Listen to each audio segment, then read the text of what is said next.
Hello, good morning, and welcome to Morning Brew on Hughes of the World. I'm the Hughes. This is the world, or at least a little part of it. It's our spare room. How are you doing? I hope you're having a lovely morning so far. A better morning than Keir Starmer's having. Right, let's get into it. So we've got SG in the chat. We've got Martin Harrow. We've got Lost Missionary. We have got Graham Haller. We have got Diz. And Hidden Knight saying it's too early for me. Oh my god, have I done it again? Have I got up too early? Sophia Lance is in the chat as well. So is Robot King. We've got Veg Pie and also Liam Fairhurst. Hello, and Tansend. Hello, good morning. Welcome to the show. We've got a bumper show. We're going to go run right through from 9 o'clock till 1 o'clock. Maybe even a bit later on, because we've got the watch party for the state opening of Parliament, the King's Speech, and the debate that comes afterwards. We're going to be doing that from 11 o'clock. It's going to be a separate. It's going to be a separate stream to this, to Morning Brew, because it's got to go into the afternoon, and I'm a stickler for nomenclature. And I also, if you keep watching this, you should be automatically dumped, some might say, over onto the new stream at 11 o'clock for the state opening of Parliament watch party, which will be hilarious, I'm sure. It won't be as funny as that time that I did a watch party for the Queen's funeral on International Talk Like a Pirate Day, dressed as a pirate and speaking like a pirate. But I don't think I can keep that up for 3 hours. So join me for that. See if there's any shockers in the King's Speech. You know, just Keir Starmer going, fuck it. I'll put we're going to be joining the EU next week, and everyone will be like, what? Yeah, we're going to be joining the EU next week. Going to be joined. That's it. There will be no debate on the matter. Could you imagine? The freak out? What the newspapers would be like the next day. Oh my God, he's taking us back into Europe. Anyway, good to have you on board this morning. Listen, if you want to join our friends in the chat here, and they are a friendly bunch, just don't be a troll. That's easy. Just don't be a troll. That's all we ask. Don't have an argument with people and say offensive things. Just be nice, and we can disagree on stuff. There's people on here who think that Starmer's done a fantastic job. There's some people who think that he should be strung up by his ghoulies, and everything in between. I guess I'm kind of in between on that, because I keep thinking, well, when you saw someone who really, really, really hates Starmer, like proper burning hatred, ask them if there's anything that the Labour lot have done that they've actually liked, like any Labour policies that they actually approve of.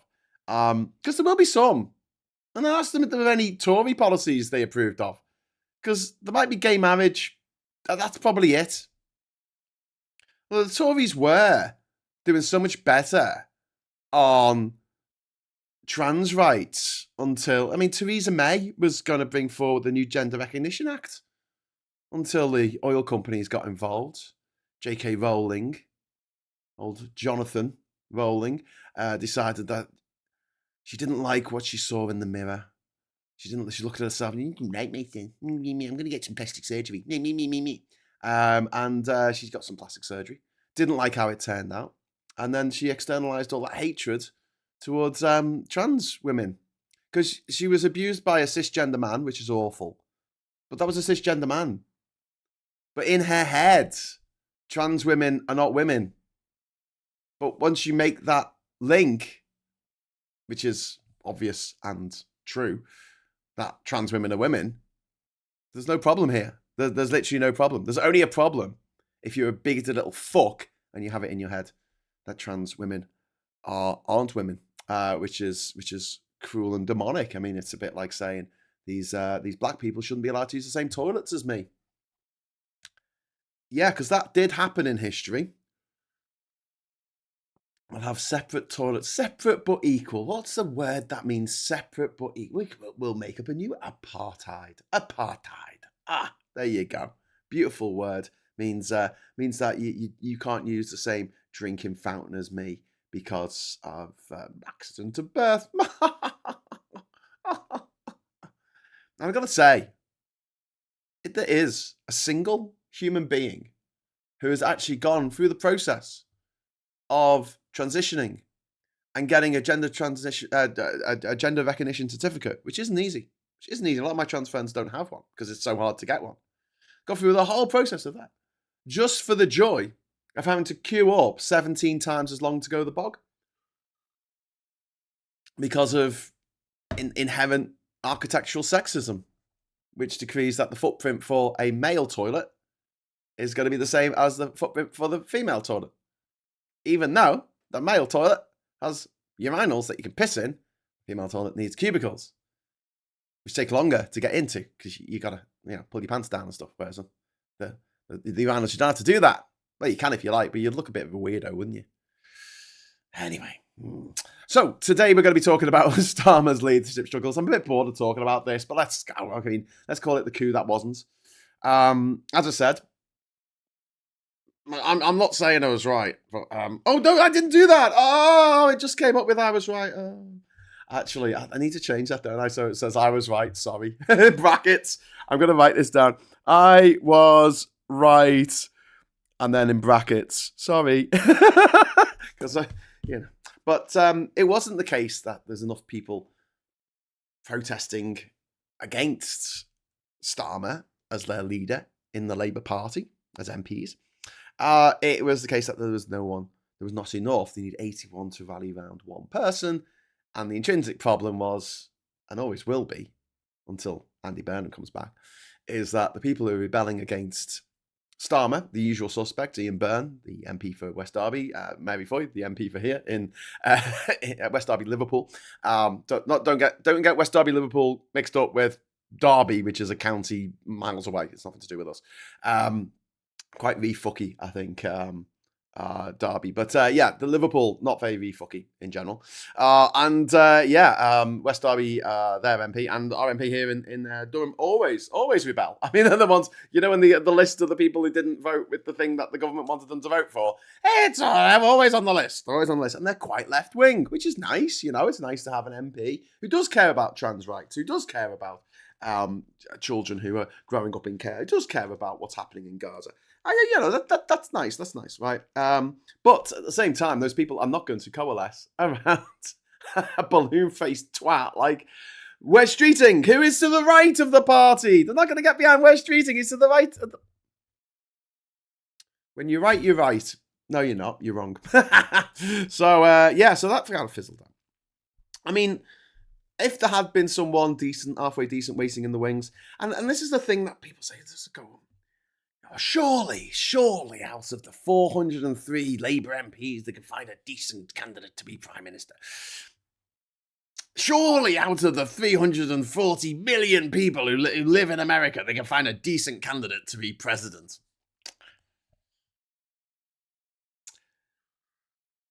No.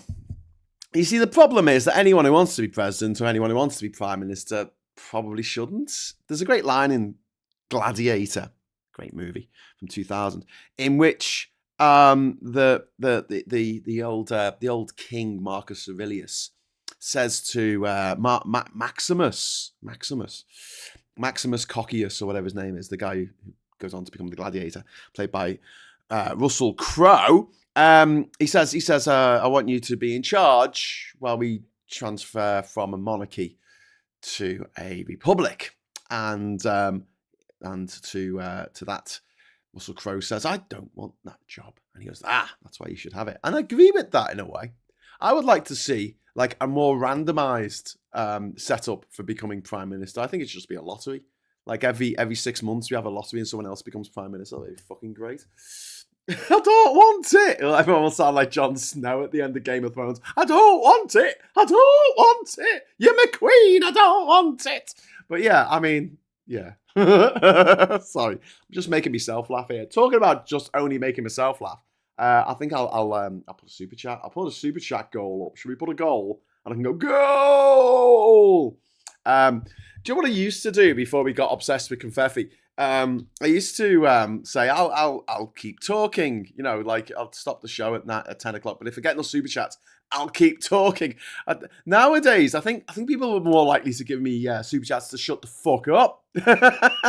Just considering yesterday I yacked on for 3 fucking hours. Jesus Christ, I can talk. Woof! Anyway, This is why we don't automatically assume. No, I missed the word can't, make me look like a real dick. We can mess with Voldemort. I read Harry Potter Kid, and now I'm trans. Coincidence? I think not. Well, exactly. She made trans happen. Because before her, there were no trans people. Just there were no left-handed people before 1971. It's true, yeah. There was no dyslexic people before it was diagnosed an actual thing in the 1980s. There were no ADHD people or autistic people. They just didn't exist. They just didn't exist. We just called them the naughty kids or the stupid kids or the lazy kids, and we just hit them with a fucking stick. And you know how violence really does help the education of a young child, because there's been another article that's just come out about like looking into why there was just so many serial killers in the 1980s. When the boomers were running around in their cars with the houses. I mean, something mad. Like I forgot what the stat is, but from like 1900 onwards, I think it was like something like 50% or maybe more of the. I mean, it was like maybe it was 67%. Okay, I'm gonna type this in now. I need to find out. I can't just give you a blag statistic. What percentage of serial killers American? Right. Oh my God. Okay. I was right. It's 66%. 66% to over 75% of all serial killers in the world, American. Up to 75% percentage of world that are American. Was it 3.4%? Is it? Let's have a look. Oh, it's about 4.2%. So 4.2% of the population, 75% of serial killers. But here's the thing, mitigating factors, right? First of all, boomers. They weren't the people who fought in the war. They were the children of the people who fought in the war. People who, when their dad got home, if their dad did come home, maybe they got a stepdad who treated them even worse. They had been acclimatized to violence and desensitized to violence in many respects, maybe suffering from PTSD, and would take that out on their kids. The schoolmasters at the schools that these kids went to, these boarding schools and things like that, prep schools, what were they called? Not grammar schools, secondary modern, where the teachers used to beat the children with alacrity. And they'll do this because these teachers had been, the older teachers would have been through World War One, the younger teachers would have been through World War Two. And they taught these young boomers that like violence was always the answer. Violence was always the answer. Look at Trump. Well, not for too long because he's fuck ugly. But look at him. He's going, the answer to I don't know what the problem was with Iran, but the answer to me not having a nuclear proliferation treaty with Iran, because the one that they did have was ripped up by some other guy called Donald Trump, some other complete different person. His answer to that is violence. Why were the number of serial killers in the 80s like off the fucking charts, and why is it pretty much petered out now? Just violence. They grew up in a world of violence. They grew up in a world of where they were told they were better than other people, and that they could buy a house for £2.50 and it'd be worth £250 million in a few years' time. And also lead in the paint, lead in the water and from the pipes, lead in the air, lead in the cars, lead in the lead, just loads of fucking lead. I just realised I paused then. That's not good, is it? Did I drop a frame? That wasn't good. But yeah, unfortunately for me, it's getting more common. It's a job they keep giving me, those Montreal IQ tests. I got transed by J.K. Rowling. I love that. But yeah, there is that particular generation. And not all boomers are serial killers, but all serial killers seem to have been boomers. But yeah, that is mad, isn't it? 75% of serial killers. Well, it's up to 70. So it's between 66% and 75%. Like when I said that, I thought that sounds a bit wrong. That's too many. It can't be that many serial killers from fucking Yanks. And don't forget, these are people who fuck cars. And until the 90s, they've had lead in the petrol. So while they were fucking the cars, they were getting lead in their bloodstream, Mm. And yeah, it was making them all go fucking wacky and decide that violence is the only way. I watched a video yesterday. It was a Jason Parkin video. I like Jason Parkin. He wrote "This Book Is Full of Spiders," and John dies at the end. He was talking about the way that America, that they just regard Republicans as the de facto government, and we do this in this country with the Tories. They're just the de facto government, and then when they fuck up too badly, like, in the 90s and 1997, after 14 years of Tory fucking chaos in 2024, the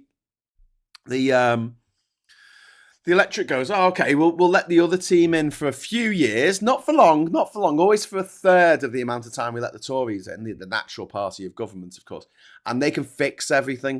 And you see this in America with the presidents. So Ronald Reagan fucked everything. George H.W. Bush made it worse. And then along came Clinton. And Clinton, for all his ills, he did actually manage to bring down the government deficit. He managed to get America, back on the world stage in a nice way. He didn't start any wars, unlike Reagan and George H.W. Bush, who were starting wars left, right, and centre. And then after 8 years of Clinton, the American population and the Supreme Court went, I don't want this guy anymore. I don't want these people anymore being sensible and putting in sensible policies that help a lot of people. I want chaos. Give me chaos. And they were given chaos in the form of George W. Bush, who gave them 9/11, the Iraq War, the Afghan War, and the global financial crisis. Thanks to that, George W. Bush, by getting rid of regulations on financial services. So they could just sell some financial package that was worth a pile of dog shit, because it had some dog shit low rate mortgages hidden inside it. But yeah, and then along comes Obama, and Obama comes in, he fixes this fucking economic problem, and he tinkles around the side, and he gets Obamacare passed, just about.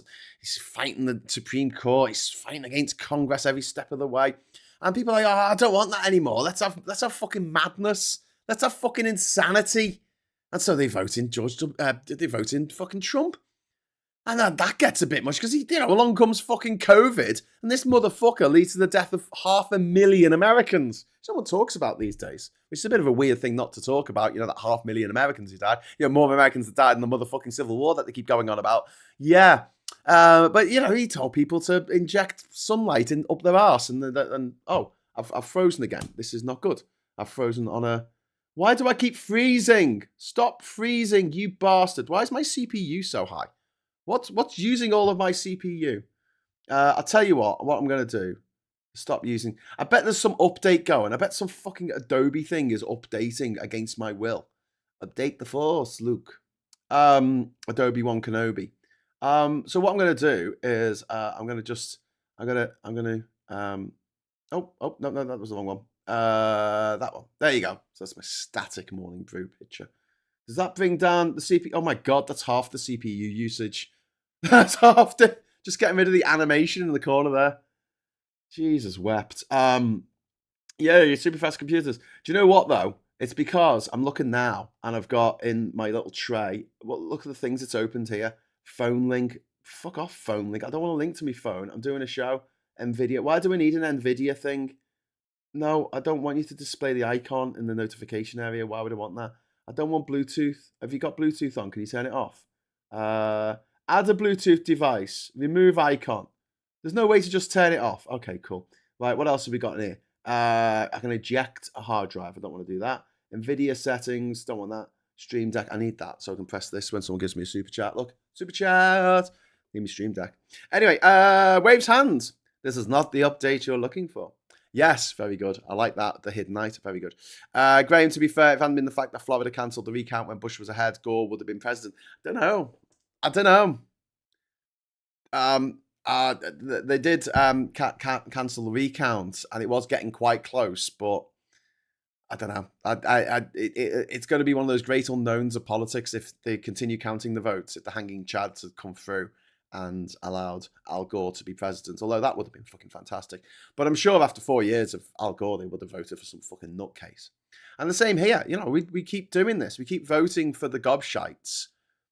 And then when the gobshites fuck up too badly, we get the other people in. Not because we want them. Not because we like them, but because, you know, they're not the usual government. You know, the usual government's being dickheads. So we'll get someone else in for a few years to clean up all the natural governments, the Tories' fucking mess. And now all that's happening with refuck is it's just a lifeboat for fucking Tories, isn't it?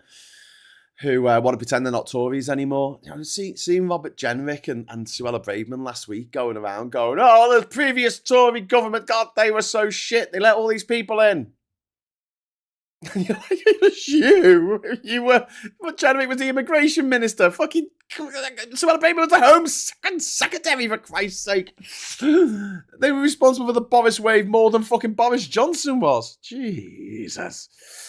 Get ready for Graham's screen to go black as he shuts down services he needs. I don't need Bluetooth. I don't trust Bluetooth. It's an evil technology that never works when you need it to. What's it said? Gallifreyan Wren, good old W, a man who so wisely said it's time for Earth to enter the solar system. Yeah, he wasn't the best, was he? There was a calendar that you could every day for a year that have something daft that Bush had said. Person, remember much of the serial killer generation were ex-servicemen with poor healthcare? Well, no, they weren't, were they? Because I suppose you got Vietnam, I guess. Yeah, people got fucked up for Vietnam, but they weren't from World War II. You know, they would have been too old by the 1980s to go around, you know, stabbing people and wrapping them up in carpet and dumping them at the side of the A road. The reason why the likes of Tories, Republicans, and Refuck do so well is they play on people's fears. Yeah, they absolutely do. You're not wrong. Anyway, let's go back to the main story, right? The coup that wasn't. You know, the story's no longer like Starmer's in trouble. Everyone knows that. The real story now is why the rebellion failed to become an actual leadership challenge, despite catastrophic election results last week. Cabinet panic, a little bit. Ministerial resignations, 80 MPs publicly calling for him to go, unions openly discussing succession, and days of wall-to-wall media speculation. Westminster spent 72 hours acting as though Starmer was finished. However, for those of us who've been paying attention, we know that it's very hard to get rid of a Labour leader, even if dozens of members of their cabinet, dozens of their ministers, dozens of their PPSs, parliamentary private secretaries, who are MPs, even if all them fuck the fuck off, they might stay in post for another 3 years. They might stay in post to take the government, the Labour Party into another 2 elections. Now, if you didn't complain about that at the time, I think now's the time to start complaining about it. Just saying. And yet, this morning, as predicted, because, you know, I said, it's Starmer time to go, and I put in, like, parentheses, probably not. He's still a Prime Minister. No challenge has been declared. Cabinet has not collapsed, as far as I'm aware. He just went in for a meeting with Streeting, and Streeting left after 20 minutes.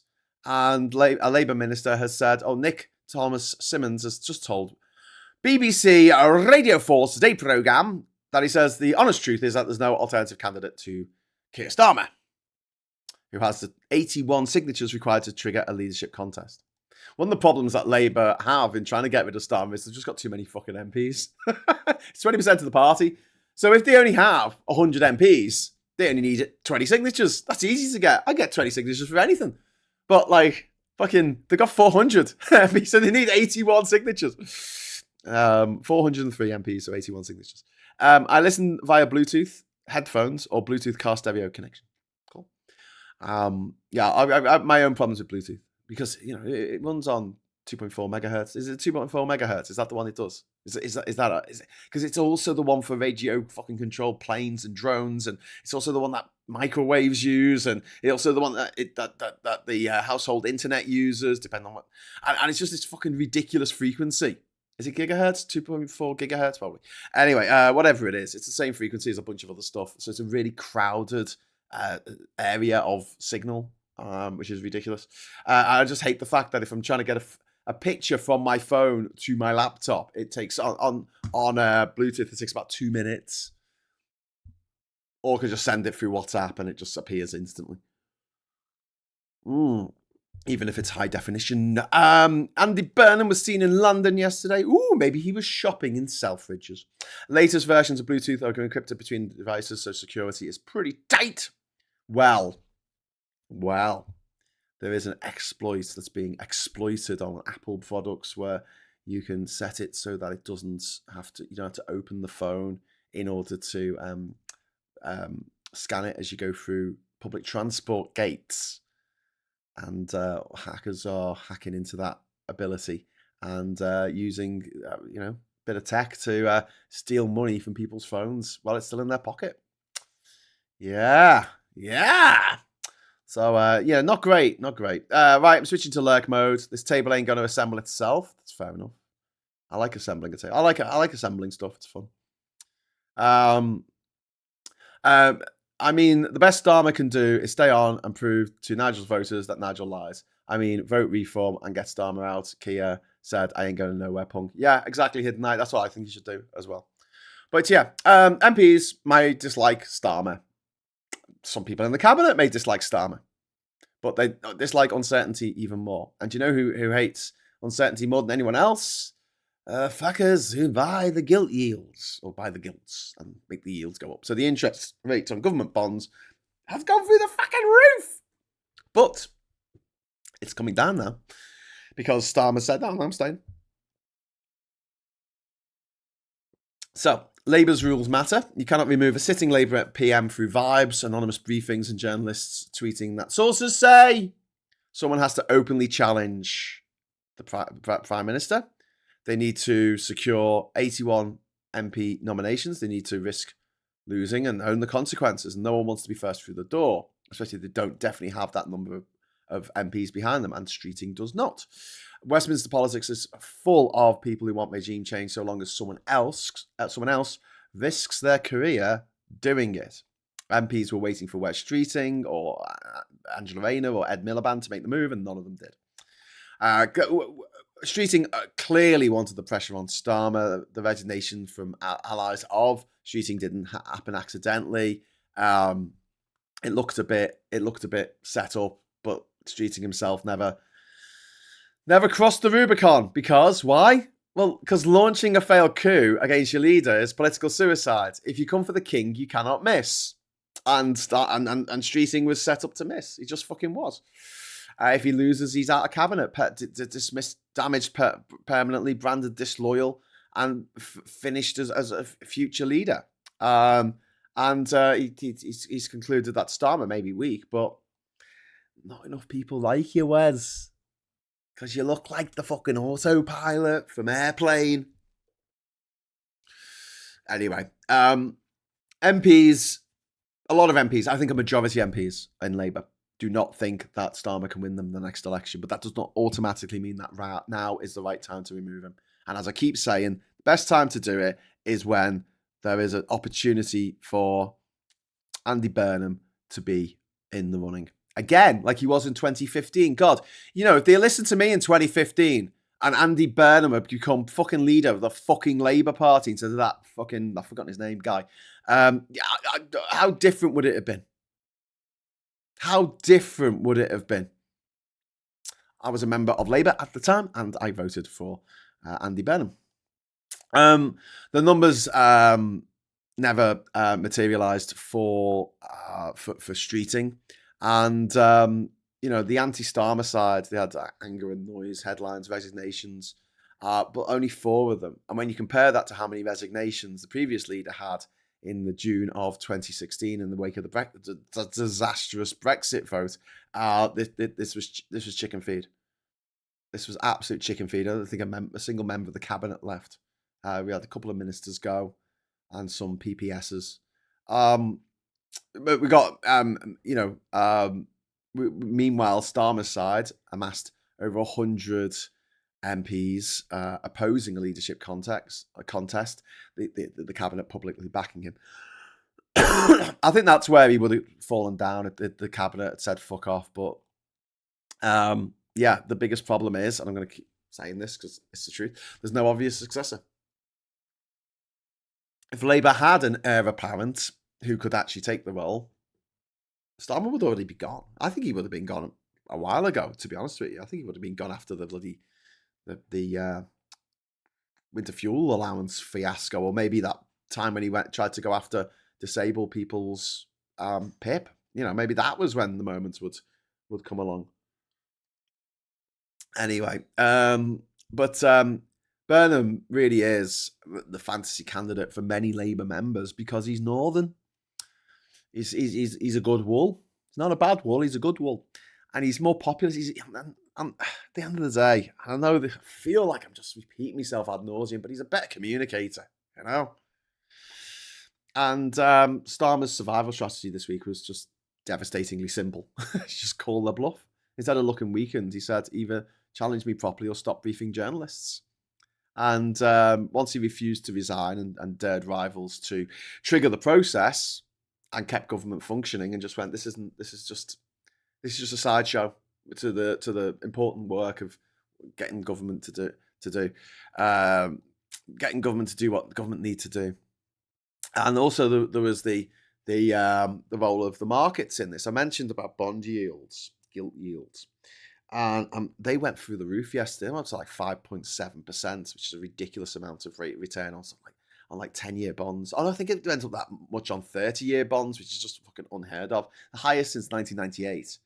And some MPs looked at that and went, fuck, because the more that goes up, the more government has to spend of its budget on paying back the interest on its loans. At the moment, we're paying over £100 billion a year just on interest on our fucking debt, which is ridiculous. And if investors start associating Labour with instability and panic, look what happened to Liz Truss. And the entire post-2024 of governing, no Starmer, no drama Starmer, just fucking collapses. So, for many MPs, a weak leader like Starmer is preferable to financial panic. And the unions matter more than angry MPs. And the leaked union statement is quite devastating because it said that we don't think Starmer survives the next election. It's not a coup. It's not telling them that, anything that we don't know, to be honest with you. But it's just saying out loud what everyone's thinking. But it does set out the framework, essentially, for someone to replace Starmer in the next few years before the next election. And I think that's a good idea, I really do. I don't think that Starmer should lead them into the next election. I just don't. But, survival is not necessarily recovery. And Starmer may have stopped an immediate collapse of his government, but he has not restored authority. And to survive long term, he needs clear political direction. He needs economic optimism, and he needs to become magically somehow, I don't know, a better communicator. Apparently, he's got a voice coach. Is it a voice coach or a speaking coach? Do you remember this? Do you remember this in fucking back in the days of COVID, the mad days of COVID? There was a big hoo-ha because Starmer's speaking coach, his voice coach, was allowed to come and visit the family home around Christmas time. Remember, Christmas was cancelled by Boris Johnson at the last minute in 2020. Do you remember when he literally cancelled Christmas, like the fucking, the sheriff of fucking Nottingham in Robin Hood? He literally cancelled fucking Christmas, right? This is something he did, right? And at the same time, Starmer had his voice coach come round to his house to teach him how to, speak. I don't know how much that voice coach or speaking coach charged Keir Starmer, but I think Starmer should get his money back, to be honest with you. Do you remember that other thing, right, Jordan? Someone reminded me of this, because I did a Facebook post about it back in the COVID days. It was a post by Caitlin Moran talking about the neo-aristocracy that run this country, the private school mafia, essentially. There's nothing more telling than the fact that during COVID, they decided that cleaners and nannies were essential services, right? So you could have a cleaner or a nanny coming to your house, but you couldn't have your parents. I mean, that is just such a snapshot of the world that these motherfuckers live in, that they just don't understand how the rest of us live at all.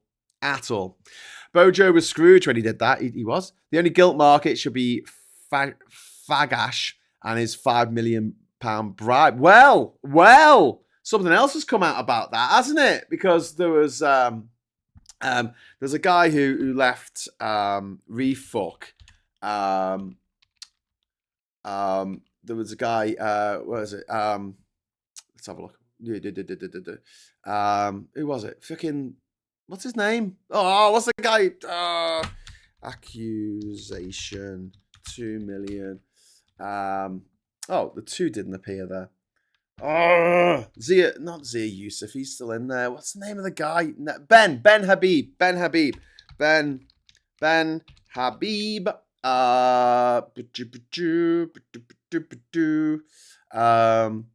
Ben Habib exposes Nigel Farage scandal. Oh, someone's made a video. Oh, it's our friend Maximilian. Okay. So yeah. 5 million from a Thailand crypto billionaire, election rigging scans and tether promotion. Yeah, so in this hard-hitting clip from the full podcast, former Refuck deputy leader, Ben Habib, pulls no punches. He reveals that Nigel Farage, Christopher Harbour, who, by the way, was mentioned back in 2019 in the Private Eye, right? Apparently, he's the one who gave money to the back in 2019, so that Farage would stand his candidates aside in Tory constituencies, so they wouldn't split the vote. So even Ben Habib is saying that Farage is bought. He's a puppet of this guy, Christopher Harbour, who's made his money through shady means. Obviously, he's privately educated and went to posh private school and grew up in a fucking landed estate. And he's used his inherited wealth to make loads more money by laundering money for Russians, or more specifically, Vladimir Putin, for his crypto scams. Mr. Paul Thomas, thank you very much for the £5 super chat. If your criteria for the new leader is better communicated than Starmer, you have over 400 qualified candidates in the House of Commons. Ah, yes, you would think. But this is the thing. It's like someone who is eloquent, personable, and has the both audacity and the grit to become Prime Minister, they're very few and far between. I mean, did Rishi Sunak have it? No. Did Truss? No. Did Boris Johnson? No. Did Theresa May? No. Did David Cameron? Arguably, no. No, don't think so. Did Gordon Brown? No. Did Tony Blair? I don't want to give him any credit. It's all right, I suppose, but John Major didn't have it. Thatcher, you could argue, did. Gobshite. Callaghan, no. Not at all. Heath. Wilson, maybe. Harold Wilson. I mean, with that, and then you're back to, I don't know, Eden, Macmillan, Attlee. I mean, they all had their foibles. Churchill was a great orator. Or like people perceived him as a great orator, but he was a gobshite. He's just a gobshite, So you gotta have someone who's a good person and has the gift of the gab, and is personable, and is smart enough to be able to leap all the hurdles that Parliament puts in your way. Because it's not just the opposition, shouting at you from across the aisle, but also it's your own MPs, keeping them all in line. Like herding cats, especially on the left. You got that fucking House of Lords watering down your legislation or just rejecting it outright, like they did with the assisted dying bill. There's all this stuff. I mean, there's so much stuff going on. I don't know. I wouldn't want the job. Would you want the job? Would you want to be Prime Minister right now with Trump in the White House? Events, my dear, events. I'm talking about problems in Parliament, but what are problems across the country? What are problems with the economy? What are problems with the fact that the oil price has gone through the fucking roof?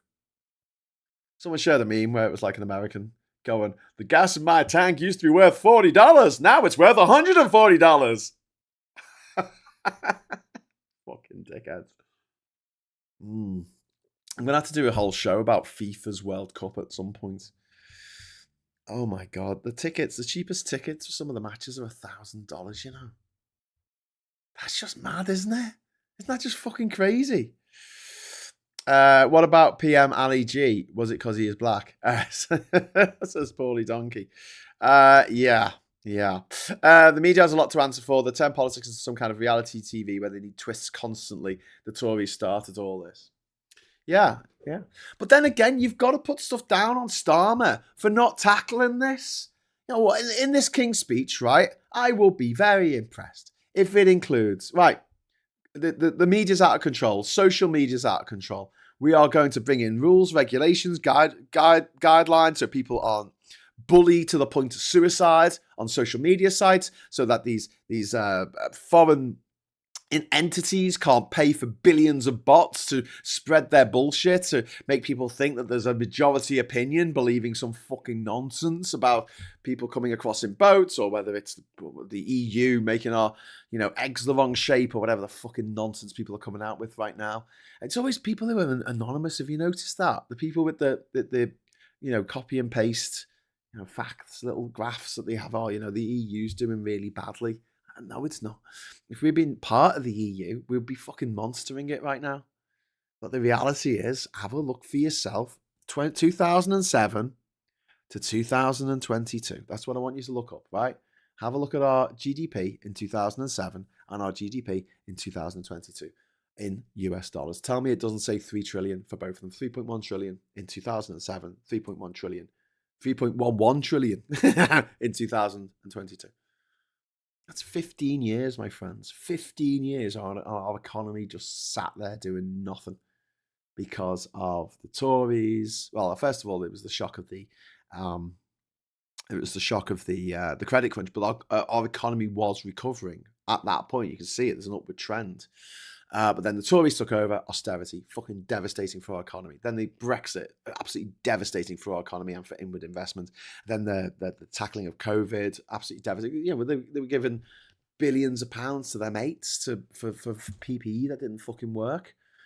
And don't forget, in between having an affair and murdering 20,000 old people, Matt Hancock was giving money to his old pub landlord to get fucking, I don't know, face masks or something.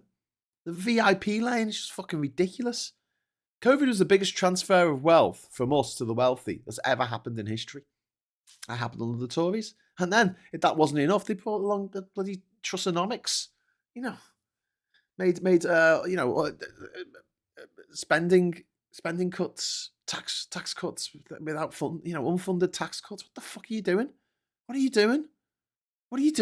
Now I gotta cut benefits. Oh, yeah. That pensions are a benefit, love. Twat. Anyway. Just saying the summaries of what may be in the King's speech were notable for the absence of the Hillsborough Law. The Hillsborough Law should already be in effect. I mean, I'll be very surprised if Hillsborough's not mentioned in this King's speech. The Hillsborough Law. Talking of influence operations, New York Times report into Eurovision voting is interesting. Certainly says how a poor song came so high in the telephone polls. Well, Israel cheat. That's the way they do it. I mean, there's some fucking dickheads in running Israel. Do you know what I mean? Like evil dickheads, the worst type, because they're evil and they keep doing these fucking horrible things like invading fucking Gaza and killing hundreds of thousands of people for no good reason, other than they're in the wrong place at the wrong time. And then don't at me that October the 7th isn't a good reason. No, it's not a good reason to kill civilians. It's a good reason to take Hamas to task or, try and end the violence. But it's not a good reason to kill innocent civilians who had nothing to fucking do with it. They're so fucking stupid. They're like, oh, but people are like us now. If we win Eurovision, people will like us. What? So if you rig Eurovision, if you rig a beloved contest, a beloved, thing that Europe likes to do, and you're not even a European fucking country, and you're rigging it, like, what the fuck? Fuck off. It's like Russia in the Olympics. Oh, we'll come into the Olympics and drug everyone so they can, we'll dope them so they can run faster. Fuck off. I was thinking about that the other day. The Olympics, right? Here's a question for you. in the sailing competitions, right? And someone will have to look this up because I don't know. Do the Polynesians not just fucking monster that shit? Like, surely they should.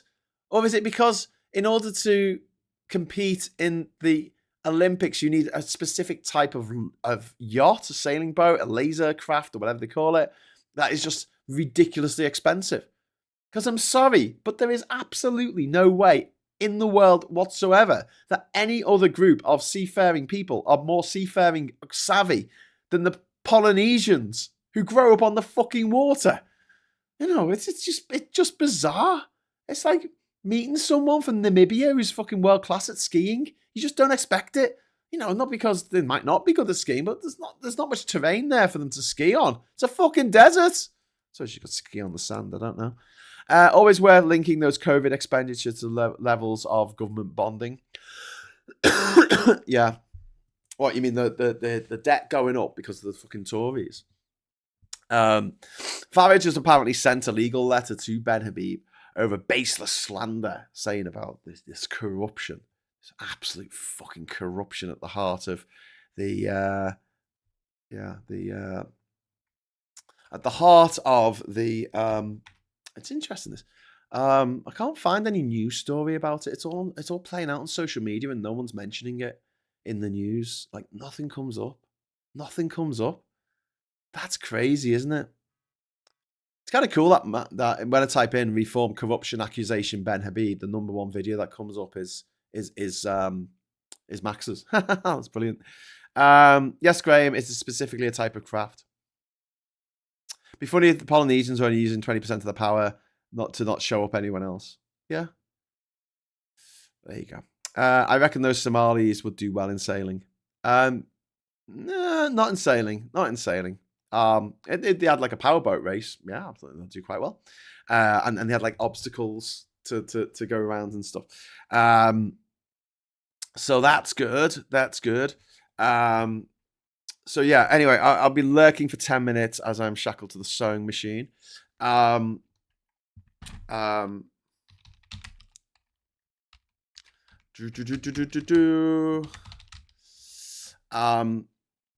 was just asking what time the speech is going to be, the King's speech. Sorry for the caps, but what happened to the COVID VIP lane stroke fraud inquiry? That's from SG.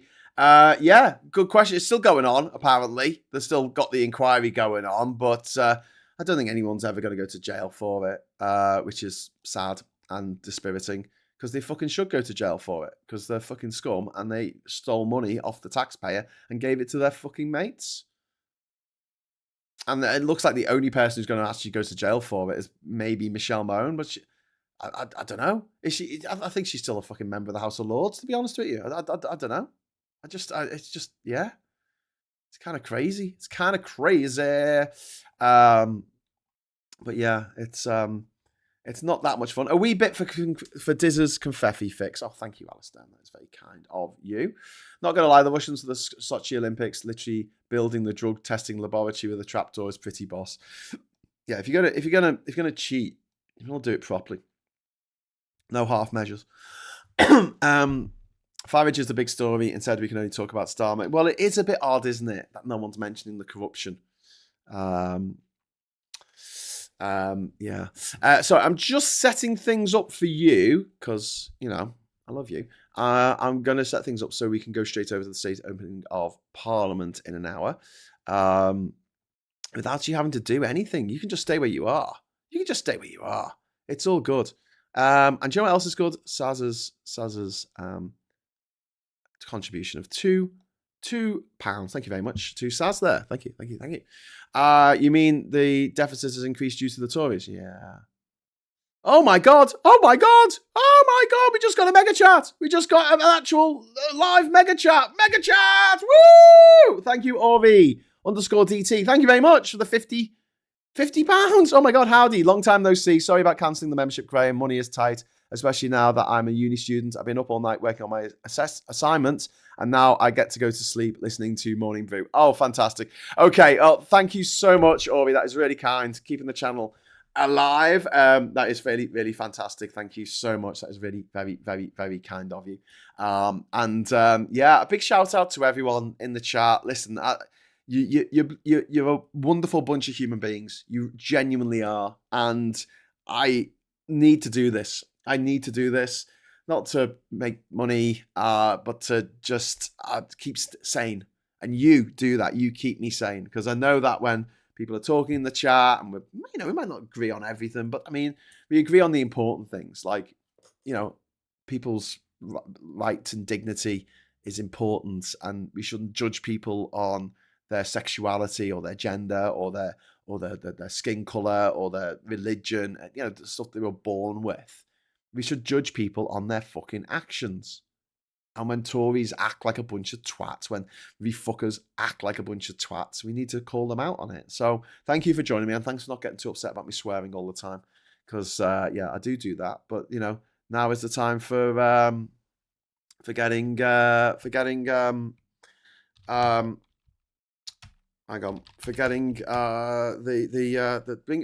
bringing the twats to account. There you go. Sorry, I'm just writing to Max. Okay, so what else have we got? We've got what happens during the state opening of Parliament. So let's just a quick explainer here for what a state opening Parliament is, right? So we have these parliamentary sessions, right? So you've got your Parliament, where people go and debate, and then you've got your Parliament, which is the distance from the span of time from one general election to the next, and then you've got your parliamentary sessions, I guess. I don't know. I think it's also called a parliament. It's very confusing. It's like New York, or Durham, or Panama City, Panama. Yeah, the idea is that you have a set amount of time that you can get bills through, and then Parliament closes, goes into recess for a week or so, and if you haven't got your bills through at that point, that bill dies. It dies unless it gets carried through to the next sesh of Parliament. So we closed Parliament a couple of weeks ago. They don't have a state closing a Parliament, do they? They should do. They should have a guy with a big key, and he turns the light off. In the last episode of a sitcom, they always turn the light off, don't they? They look back at the set. Happy Days or Friends or whatever it is. They look back at the set and they go, had some good times on this set, and they turn the light off and then they close the door. Every sitcom ever. Apart from maybe MASH, which ended with a helicopter shot. But yeah. Just here to support this beautiful community. Thank you so much, Viper Scott. That is very, very kind of you, Alistair. And also, I'm sorry, I was so excited about getting a mega chat that I almost forgot to load up the confetti cannon. Here we go. 3, 2, 1, confetti! Woo! Yes, confetti! Woo! Can't blow that too hard or it doesn't work. Thank you everyone. Thank you. That is very, very, very, very kind of you. That was confetti cannon grime. Yes, it was. We all get confetti. The best thing about digital confetti is you don't have to sweep it up afterwards.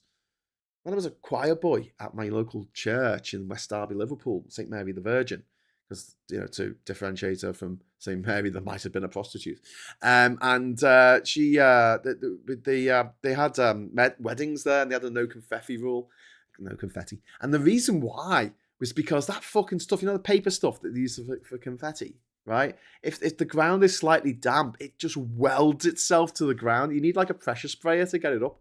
True story. Mice is all right though. Has anyone seen, just to go off on a bit of a tangent, has anyone seen this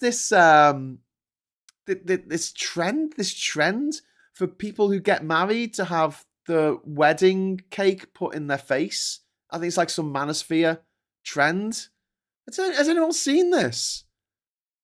And there's clips, I've seen clips from at least 4 different weddings. I mean, one's too many. But where they've gone, ho, this will be a funny thing. And in every single one of them, the bride has just burst into tears and ran away.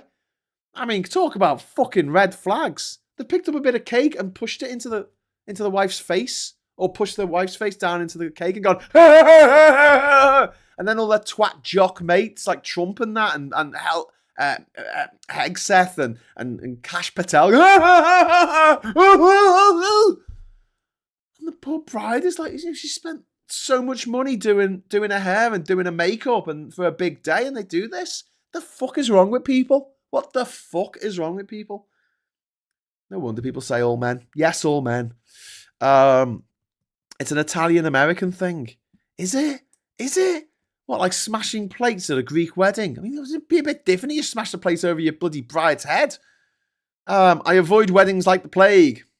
All my mates got married when I was fucking travelling. I got back from my travels. I was like, right, I'm back. Let's have some weddings. And everyone was like, no, we're already married. We're getting divorced. And now everyone who's like going into their second marriage, it's all like registry office thing. Oh, it's just a quiet, we just had a private ceremony with the kids, you know. Hidden Night, yeah. I mean, the first one was probably just two couples having a laugh and then everyone else copied. I mean, it's not great, but it depends on the couples. If I did that to Kat, she'd fucking kill me. And she'll fucking rip me balls off and wear them as earrings. Like that, and quite rightly. I wouldn't want to go out with someone who would go, oh, yeah, that'll be great. You know, how much of a moron do you have to be? Oh, yeah, you know, I'll have cake all over my face. That'll be funny. Jesus. Wow. And I started the relationship. You say you love her by sticking her face in cake. I figured that a human rights lawyer, says Paulie Donkey, and was at the top of the sausage factory, as it were, knows that the deep issues are deeper than anyone. So my hope is that cursed armor can get a real change. It's also a massive waste of cake. Yeah. What about the person who made the fucking cake? That's sort of dissing them as well. It's just an awful thing to do. Anyway, let's go back to Starmer. Cursed armor. Cursed. I see what you've done there. Yeah. So, like I say, he needs clear political direction. He needs some bold policies in this. I think this King's speech is. I'm not going to say that he can save his premiership, right, in this King's speech. I don't think he can. I think he's too far gone. I think he is a dead Prime Minister walking. I do think he's a lame duck in that respect. Well, no, he's not a lame duck because he can still do stuff. He still has the support of the cabinet, so he's not a technical lame duck like you have in America, where you have a president who's got a Congress that is completely made up of people who don't want him to do anything. That's a lame duck president. But Trump's done everything in his power to stop that from happening, just like I said he would, and he's going to monster the midterms, like I said he would. He's either not going to let them go ahead, or he's only going to let them go ahead if he knows he can fucking win. I've been saying that for ages now. And it was the midterms. Just wait till the midterms. The midterms will come along, and when we have the midterms, we'll be saved by the midterms. Oh! How's that going for you, America? I don't think you can get rid of a tyrant who doesn't believe in democracy by using democracy. I just don't think you can. I just don't think it works like that. Maybe an angry mob wielding torches and pitchforks, that might work. But democracy?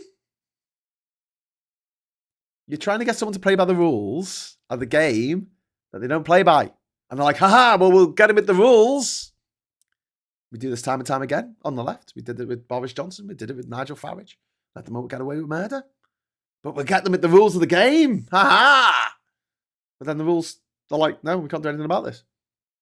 Boris Johnson didn't leave office because he broke the rules. He left office because he's an electoral liability. He didn't have the confidence of his ministers or his MPs. They wanted rid. They decided that he was an electoral liability. They got rid of him. But now he's in charge of making all the laws. We'll see. But the October surprise of the King's speech is radical transparency and honesty in government. What October surprise? I did note yesterday Starmer had appointed new whips for the House of Lords. No movement on the Commons whips yet, no. Captain Coconut, the more I see NSM frothing at the mouth like some rabid animal shout for Starmer to resign, the more I realise they want a general election so they can get their man in number 10. Yeah. That's why I'm not shouting for him to resign just now. But like I say, I don't think that this King's speech is going to save him, right? I think he's got to go before the next election, the next general election. But this King's speech could buy him, if it's shit, 3 more months. If it's really good, it could buy him a year. It could maybe till the end of this session. I don't know. But he needs clear political direction. He needs to bring in Leveson too. He needs to get the social media companies under control. He needs to tackle the foreign donations, into the foreign interference into British politics. There's a guy in Thailand giving £22 million to Farage's outfit and to Farage himself personally. That is wrong. That should not happen. He doesn't fucking live here. He should have no sway over our politics in this country. He doesn't fucking live here. These knobheads who go on about, don't like immigrants, don't like people coming over here. Look, listen, right? First of all, immigrants are less likely to commit crime. They're less likely to get ill. They are less likely to have a broken marriage. They are less likely to actually be a drain on society. In fact, when we had a lot of EU immigrants coming here, they were a net gain. We got money. We got more money out of them than they cost us. Because a lot of EU people came over from the age of sort of 20 to the age of 40. And they'll come over and they'll do some work for a few years, and then they'll go home, and then they'll raise a family at home. Whereas if you're getting people from more impoverished areas of the world, they're going to come over, they're going to bring their family over, quite rightly. Because why would you not want to be with your family? They're not just on an EasyJet flight away. You know, they're 8 hours on a fucking flight to get to see your family, and you know you don't have the money for it anyway because you're doing a job that doesn't pay that well necessarily. And this idea that, like, I'm sick of hearing it. Like, all our troubles will be solved if we just stop people coming from other countries. And the opposite is true. That's where our troubles will really begin. And when someone says that to you, just get them to explain why a country that is 99.9% immigration, America, is the richest country in the world. And a country that is 0.00001% immigration, North Korea, is the poorest country in the world. Work that one out. Go on. Tell me. Tell me why people in North Korea are fucking starving to death unless China gives them some food.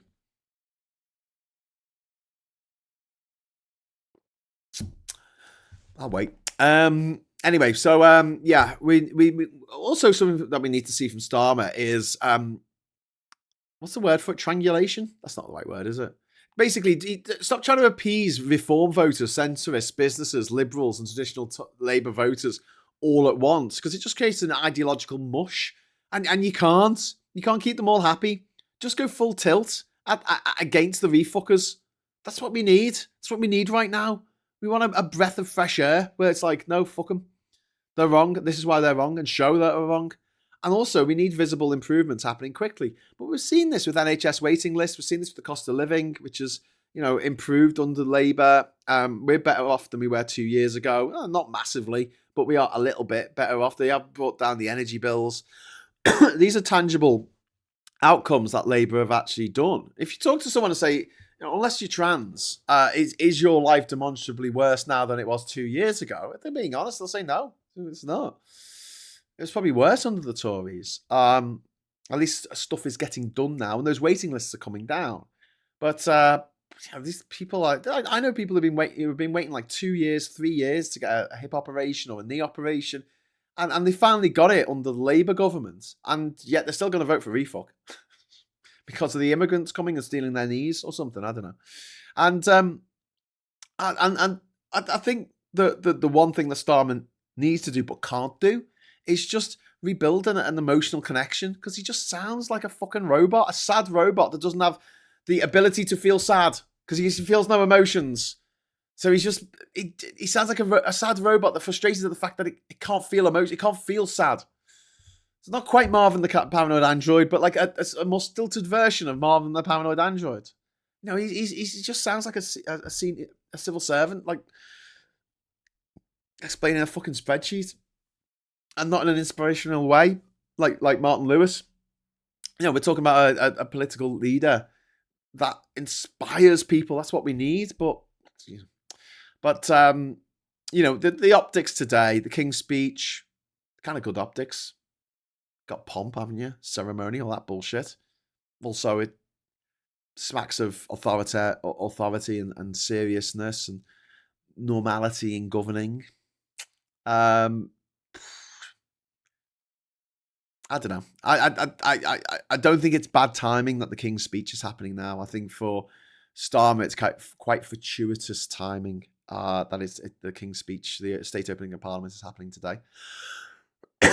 But I do think that the debate that follows the King's speech, that we will be following here on the Hughes the World channel, is going to be fucking savage. I think it's going to be absolutely fucking savage.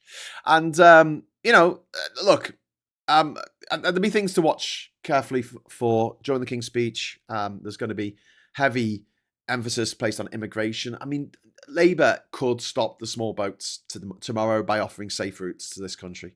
That's what they fucking should do. That's what they fucking should do. They could stop Nigel Farage in his tracks by stopping political donations from dodgy fuckers who live halfway around the world. They could do that. They could do that, right?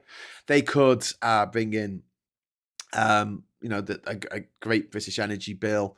That means that we get these new cables put up to improve our grid in the next 2 years. So it's there, and suddenly we're getting incredibly cheap energy, incredibly cheap electricity. We're talking £50 a month, even less. If you've got solar panels, you might actually make a profit, depending on how sunny it's been for the month, because you're feeding energy back into the grid.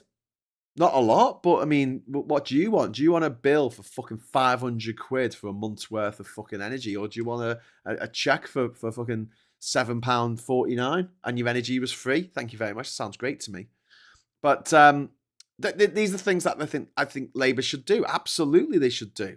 NHS reform, press reform, just go for it. And voting reform. They're talking about getting rid of foreign donations. That'll fuck Nigel Farage. Get rid of second jobs. That'll fuck Nigel Farage, right? MPs, no more second jobs. That's it. End of. Or if you do something for someone else, it's taxed at 100%. Like Phil suggests, if you got a particular job, and there has to be a list. There has to be a list of jobs that you have to keep doing it in order to stay on the register. So being a doctor is one, being a pilot is another. You got certain hours in the sky, but you have to give all your money back to the government, essentially. Do that, and on top of that, so you've got the stopping the foreign donations, you've got the making no second jobs, and then for the coup de grace, proportional representation. Oh, because then you're fucked, aren't you, Nigel? Aren't you? Like in Birmingham City Council, where your councillors won a majority. Not a majority. You won the most seats, but you didn't win a majority, you see? So who's going to be running the council? It's going to be Labour. It's going to be Labour and the Greens and the Lib Dems.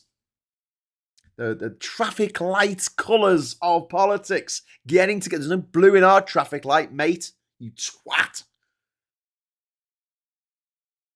So yeah, the red, amber and green teams are going to get together. They're going to go, yeah, we're going to run Birmingham City Council. Fuck you, Nigel Farage. No one wants to team up with you. You're about as popular as a fucking massive fucking shit in the middle of a cake. Graham, I have come to the conclusion that MPs are not willing to change anything that will directly affect their cushy lifestyles. That's quite cynical of you, Chris. But yeah, I don't disagree. Ernie Burns, be careful what you wish for. Whenever Data got an emotion chip working, he went bonkers and eventually had to turn it off. Yeah, he basically turned to law, didn't he? Graham, what do you make of Burnham being spotted in London after an hour after the cabinet meeting? I think he's meeting up with people and saying, like, what are we going to do? And they're like, okay, well, he's got friends in the cabinet, and he's like, don't fucking call for get rid of him now because I'm not an MP. Wait until I'm an MP, one way or another, and then call for the leadership election. Is that not really? I don't think that's what I would do if I was Burnham. But Starmer survived as PM, as predicted. It's not the same thing as winning, really. It's just surviving. But the rebellion failed because there's no unified challenger. There's no agreement on the successor. And also the fear of instability and the fear of the markets and the gilt yields going through the roof. And that comes with a big fear of looking like the Tories, But Starmer's not going to be politically assassinated. It's going to be a slow erosion process. And today would be a great day for him to reset things, reset the social contract between us and the government, right? In this King's speech. Those three things that I just said, stopping foreign donations, capping donations, right, at like £2.50. No second jobs, and PR, proportional representation. I mean, it doesn't have to be, you can choose your flavour of PR. I mean, there's lots of different versions of it. Just get the Hont system in. And Farage, half the country fucking hate him. Half the country do not like this man. And there's another 20% on top of that who don't really care either way, but don't have much time for him. They're not going to vote. They might not hate him, but they're not going to vote for him. He's going to max out at 25% of the vote, if that, and no one's going to join his fucking party. They're never going to get enough seats. They're just not. Whee! Jane Goody. What was that? Jay Goody. Oh, I remember her. Chris says, what we need is a truly independent body that actually sets the rules and sanctions that all MPs have to abide by. Well, yeah, I mean, Chris, let's talk about stuff like that. Because do you remember when Priti Patel got done for bullying? Do you remember that? And she had no sanctions brought against her at all. Reaching the ministerial code by bullying senior civil servants. And she was found to have done it. And who had to resign? The guy who wrote the fucking report. Not Priti Patel. Graham, they will not be setting the social contract. The millionaires and billionaires will not allow it. Yeah, I know. I'm saying this is what they should do. I'm not saying it's not what they're going to do. I think if Starmer gets a big enhanced Hillsborough law through, he'll be happy to heave to Andy, leave to Andy, as if he's seen to be the carrier in the next election, be a special minister of truth and I don't really understand this poorly donkey. I think if Starmer gets a big enhanced Hillsborough law through, he'll be happy to heave to Andy if he was seen to be the carrier of the next election, be a special minister of truth and reconciliation. Oh, I see. So you're saying that Starmer could become a special minister of truth and reconciliation. That would be quite good.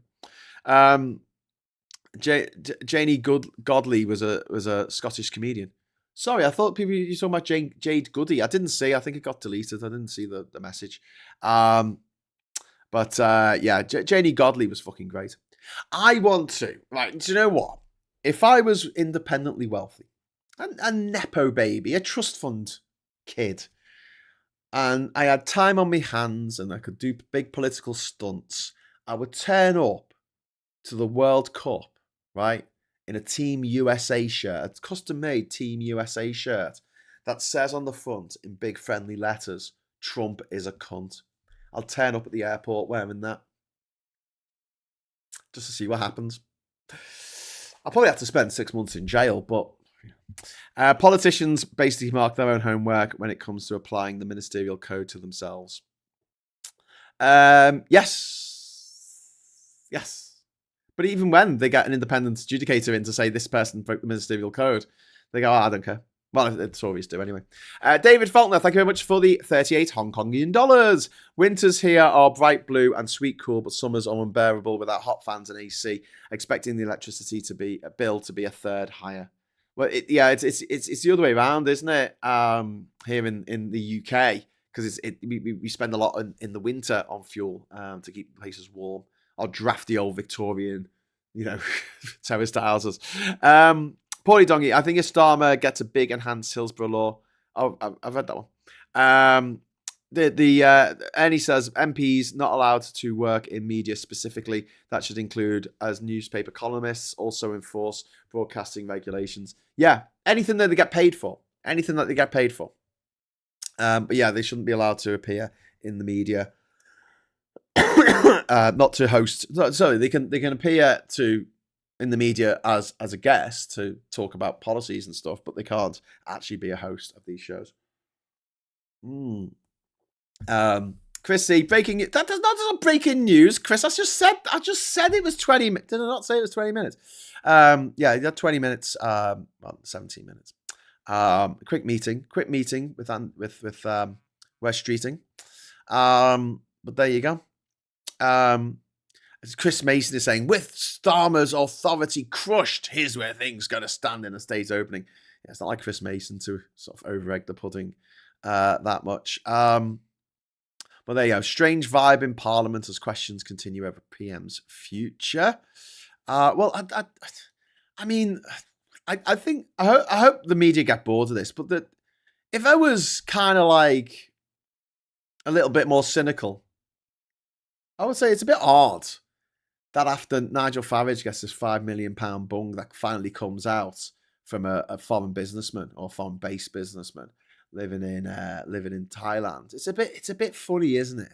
Isn't it a bit funny that he gets the so much focus now on Keir Starmer I mean, he's fended this off. I mean, maybe it will trot on for the next few months, but I feel like if he doesn't do a full reset today, yes, of course, the entire drama will bog along for the next fuck knows. But yeah, I'm hoping that that's not the case. I'm hoping that that's not the case. But I'm just hoping that the Labour MPs who are plotting against Starmer, do what they need to do in order to get Burnham back into Parliament and set him up as the next leader. But like I've said before, Phil was saying, we should get rid of Keir Starmer sooner rather than later. I'd rather it happens later. I really do. First of all, I don't want to give Farage a win. Secondly, and I've said this before, I do think that it is a good idea in the long run for Starmer to absorb all of the blame for anything bad Labour does, because they're going to fuck up more, because they always do. So, okay, it's all his fault, because people hate Starmer with like a pathological loathing.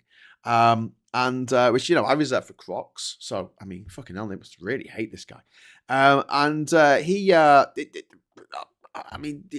They hate him, not Labour necessarily. Not Labour necessarily. They hate him. They hate Wes Streeting. They might hate Rachel Reeves. But they don't hate Labour necessarily. So if you're going to be strategic about this, you're like, okay, let's leave him in post for a couple of years, maybe 1 year, maybe one more year, and then we'll get Burnham in, and people will go, oh, it's a new party now. We'll go back to them. 17 minutes is either 17 minutes of bashing or 17 minutes of erms and ahs. Ooh, that sounds kinky. 17 minutes is amazing how quickly you can make a biscuit soggy if you put your mind to it. Oh my God. A quick meeting with Streeting. I think sooner, I don't know, was something slightly less, but still unpleasant. Maybe Starmer was getting his drivers updated. That always seems to take a while. Maybe. To be honest, politicians should only be allowed 3 hours of online screen time a week. If they can tell us, keep your screen time low, they can stay off social media for a bit. Well, they do hidden night. That won't work. I know you're joking, but like they've got bots, haven't they? The refuck bots come out in force. You saw it last week. We had bots coming on here. We had trolls, but they were all bots coming on here, like never before. Like just before the election, suddenly people go, vote refuck, vote for refuck. Something that no one would actually say out their own face unless they were mad. Starmer makes my blood boil around 1 degree Celsius. Might be cold. I might just be cold though. Apparently the meeting between Starmer and Streeting didn't include beverages, which is normally a sign of a telling off meeting. What a circus Labour have become. I had such high hopes as well. Yeah, Roger. Yeah, I'm feeling it. I'm feeling it. Okay, so we're gonna go over to the papers now. Daily Mail. Starmer digs in heels. Inside story of the night. Keir Starmer decided they'll have to drag him out of number 10. Dan Hodges on 24 hours of madness. Paralysed by Labour chaos, markets take fright and anarchy in Downing Street. Streeting to hold showdown talks with PM as coup falls flat. Royals drawn in amid concern for the King's speech. It's exciting. It's exciting. It's just so exciting. How exciting is it? It's really fucking exciting. Yes, it is. It's so exciting. It's just so exciting. Anyway, moving on. We've got the Times here. The rise of the midlife six-pack. No one wants you to bring a six-pack to the party. They want a keg. Right, moving on. We've got Starmer and Streeting set for number 10 showdown. Daily weight pill could keep millions disease-free. Millions of Brits could take a daily weight loss pill as treatment for life to keep them slim and ward off other diseases. Yes, I agree with that. Fucking do it. Obesity risk for lifts. Many lifts are unsafe because weight limits dating back to 2004 have not been changed in the light of the rising obesity rates. Okay.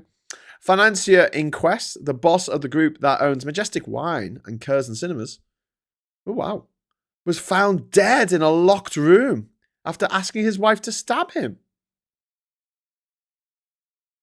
Wow. Okay. Palantir's Palantir bossosphere. The head of Palantir has said he is on a Kremlin hit list due to its company's sharing of AI technology, which Kyiv claims to have used for its strikes deep inside Russia. Oh dear. Well, there you go. You know, play with fire. Live by the sword. Carillion chiefs fined. The last two Carillion finance directors have been fined more than £282,000, ending 8 years of investigations into one of Britain's most high-profile collapses. That and Tommy Cooper on stage. We've got Draper. Oh, too soon? Sorry. Draper hires Murray. Jack Draper has hired Sir Andy Murray, who cut ties with Novak Djokovic last year because Novak Djokovic is a twat. We've got Daily Mirror here. Stand off. Starmer fights on. Stand off. Fight on. Stand off. It's like Mr. Miyagi. Streeting told to hold crunch talks with PM. Rayner ready to run, but over 100 MPs call for calm. This is by Lizzie Buchanan, Ashley Carburn, Sophie Huskerson, and Dave Burke. Full story, pages 4, 5, 6, 7, 8, 9, 10, 11, 12, 13, 14, 15, all to 197. Okay, we've got Daily Telegraph here. Streeting to confront Starmer just happened. Health Secretary showdown at number 10. So it was like high noon. Do not forsake me, oh my darling. Oh yes. Just get out your gun, Gary Cooper, spin it round your finger, take out those bad guys. Yeah. Daily Pill could keep you thin for life, says the Daily Mail. Sorry, Daily Telegraph, same thing. We must not run from AI, says Demi Moore. I don't want to run from it. I just want controls. Like, what the fuck is wrong with people? I mean, we're not asking for people to put the genie back in the bottle, okay? We're just asking for some kind of, I don't know, guardrails. Maybe stop them from stealing everyone's fucking data. Stop them stealing everyone's creativity. Maybe make them so they actually fucking work properly and don't get half the things wrong. Maybe that'd be good. Roy Chubby Brown cancelled by theatre. Well, quite rightly, he's a fucking racist piece of shit. Trump goes nuclear with warship plans. Oh, God. Daily Star. Who are Daily Star? The Talking Dead. PM in a zombie parliament. The PM is refusing to quit his zombie government despite over 98 MPs urging him to go. The thing is, it's not a zombie. Like, look, guys, come here. They've got a majority, right? A massive. They've got a majority of over 150. Okay, it's not a zombie parliament. He can do whatever the fuck he likes. He's got a massive majority. I mean, he might not like the fact he's got a massive majority, but he's got a massive majority. I mean, it's not really gonna. All this leadership bullshit. I mean, it's not really gonna affect the actual mechanism of enacting laws and stuff. You can still do that. Those rebel MPs, they haven't all lost their seats. They haven't lost the whip. I mean, maybe you could take the whip of a few persistent offenders. I don't know. But even if they do that, they're still going to have a fucking majority. I mean, it's just, yeah. Maybe if they take the whip off all 81 of them, they'll be in trouble. But I don't think they will. Just chill. Just chill, my friends. Just chill.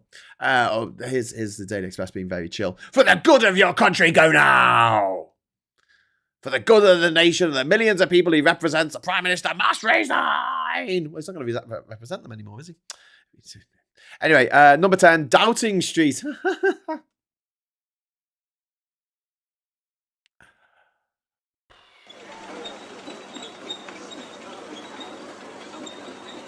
Ooh, heck.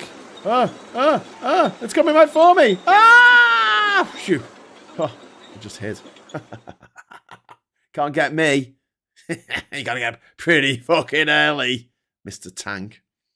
Having you rumbling over me this time of the morning. Doubting. See what they've done there? Because it's Downing Street and they've changed it to Doubting. That's the worst pun. That is pun. That is just shite. Let's have a look. Fame, fantasy, and fash, says The Guardian. No, fish, sorry. Celebrity drinks put to the test. Oh, yeah, I'm on a celebrity drink. We're not out to get anyone. Why are lollipop people getting so much stick? See what they've done there because they hold a stick. Jesus Christ, there's someone in the fucking water in Fleet Street today. Starmer sees off. Threat for now. There you go. That's your headline. Boo. Put up or shut up, Starmer tells his cabinet rebels. Palace held talks with number 10 over awkward situation for Charles. Do you know what would be an awkward situation, Charles? Someone tapping your phone call and finding out that you want to be your mistress's tampon. That would be probably more fucking awkward. Oh, we got the tank back. Fuck off, tank. Off you go. Look, Financial Times. I thought it was quite funny. Financial Times there, but we'll come back to that. Back with Beckett. Gary Oldman's seismic return to the stage after nearly 40 years. Gary Oldman used to be a Newman, but now he's an old man. It's funny because when he was young, he wasn't an old man, but Gary Newman wasn't. Was when he was young, he wasn't an old man, but now Gary Newman is an old man. Or something. Anyway, he's back on stage. Starmer faces down cabinet and clings on like a big poo onto a bum pube. Where do we go from Kia? City FM there, smashing it out the park with their hilarious headlines. Starmer vows to fight on as party descends into civil war. I mean, is it though? I think I used uncivil war the other day on my description of the video or something. And I felt a bit dirty using that because it's a bit OTT. And it's a bit disrespectful to people who have actually lived through actual fucking civil wars, which are fucking horrific. Anyway, the missold car finance. I've never had the car finance, mate. I've only ever bought a car for 200 quid, cash in hand, back in the day. The insurance costs more than the car. Disgraceful behaviour. Chris C. SNP says it plans to hold no confidence vote in Starmer via amendment to the King's speech. That didn't take long, did it? Nah, not going to work, though, is it? It will not work, and anyone who votes with the SNP will lose their party whip. CTF AM wins again for best joke headline. Where do we go from here? I wonder if Farage will show his face today. He's been too quiet in the last couple of days. Well, people keep asking about this 5 million that he was given by some, I don't know, drug dealer or something, or money launderer, people trafficker. I don't know, somebody does something evil for a living. Thumbs up. Even him giving a thumbs up is like weird. Do you know what I mean? Like, I don't know. Starmer throws down gauntlet to rivals as turmoil rattles gilt's market. Resignations mount. 90 MPs urge exit. Streeting losing support. King's speech overshadowed. eBay rejects GameStop's $56 billion bid as neither credible nor attractive. Oh, well. It was a long shot. Didn't happen. Secretive Cuban company at heart of talks with the US. A military-run conglomerate with no website or financial transparency is thought to account for 40% of Cuba's economy. Wow. There you go. US inflation leaps as war sends petrol price soaring. Inflation reaching, I think it's 3.8%. It might be 5.8%. I can't see. It's just too low quality. But it's a lot. Swinney meets Greens. SNP leader John Swinney has met the Scottish Greens in an effort to secure backing for a legislative programme of his party, which is short of a majority after elections last week. We've got EQT on final Intertech push. We've got war criticism boosts AFD. We've got Israel death penalty push. The Jewish state is to establish public military tribunals to try alleged militants implicated in the 2023 attacks, with politicians calling for the death penalty for those convicted. Jesus. Russia growth forecast cut. Moscow has slashed its economic growth forecast from this year from 1.3% to 0.4%. Despite soaring energy prices laying bare the fragile state of the economy amid the Ukraine war, or as I like to call it, 3-day special military operation. It's been going on for 4 years. CME lines up chip futures, whatever that means, and Amazon staff lean into AI. Insiders have revealed that employees are using internal AI tool to automate non-essential tasks in the bid to show managers they use the technology more often than they actually use it. Because honestly, AI is a bit shit. It's a bit shit. it's not that great. It's all right, you know. It's a bit like Labour, innit? It's a bit shit. It's all right, I suppose. It's all right. Isn't GameStop just our version of Kex? Yes, it is. Imagine thinking 56 billion isn't enough money. It looks ridiculous, like you say. I'll stick this thumb up your jacksie if you run against me. We've got. I wonder if Farage will show his face today. I've read that one. Rayner preparing for challenge if Burnham can't. No, I don't think so.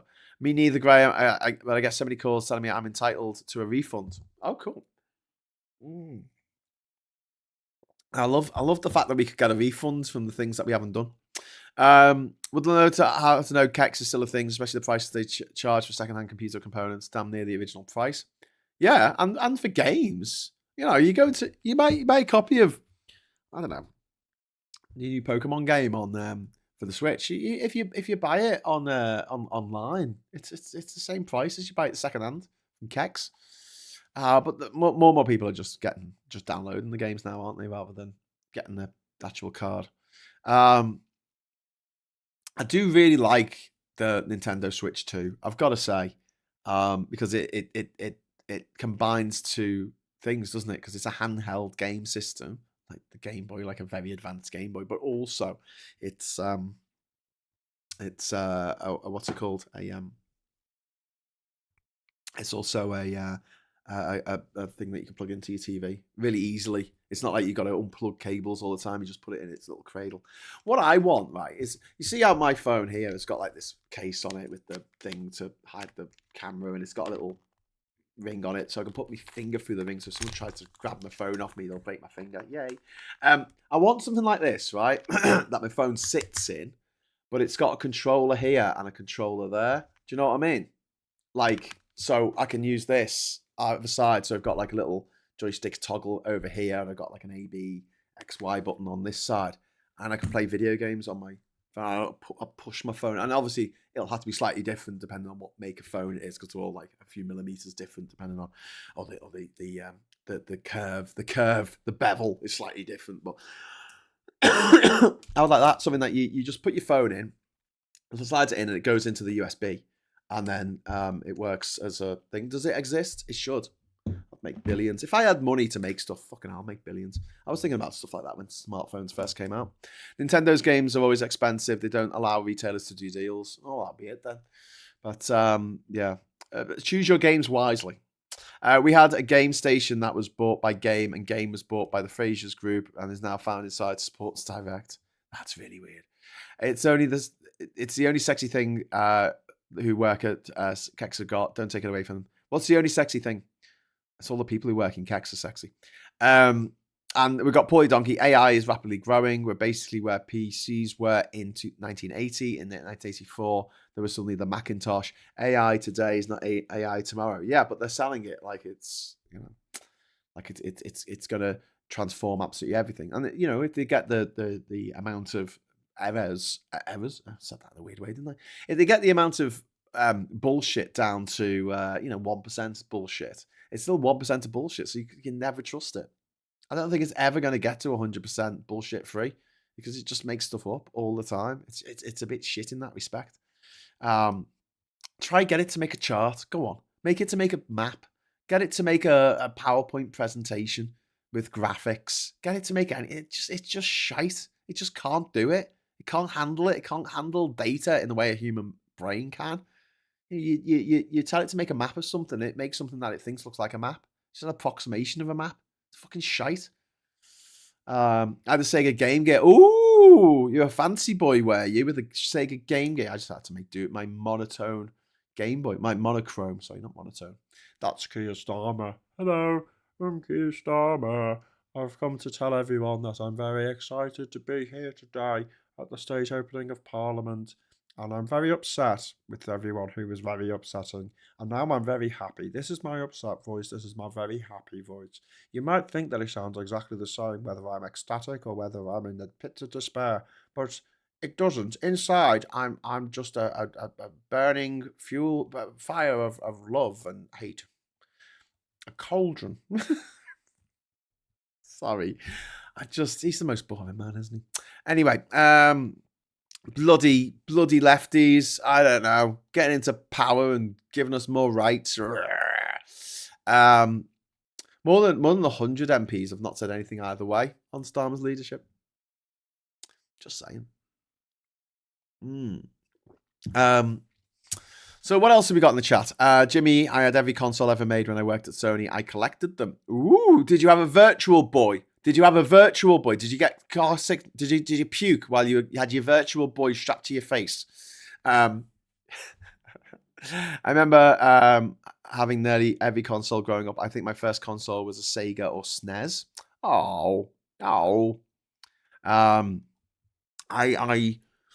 My brother's first computer was a ZX Spectrum, and then we had an Amstrad PCW 8256, which was okay, and it played like really simple video games like Bounder and Head Over Heels and the Batman isometric Batman game.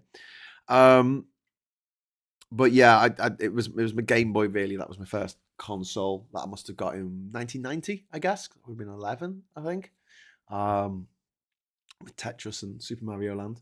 And and then the thing is, I didn't have game systems, but my mates did. Like, my mates had Master Systems, Mega Drive, the Nintendo, the original NES, and the Super Nintendo.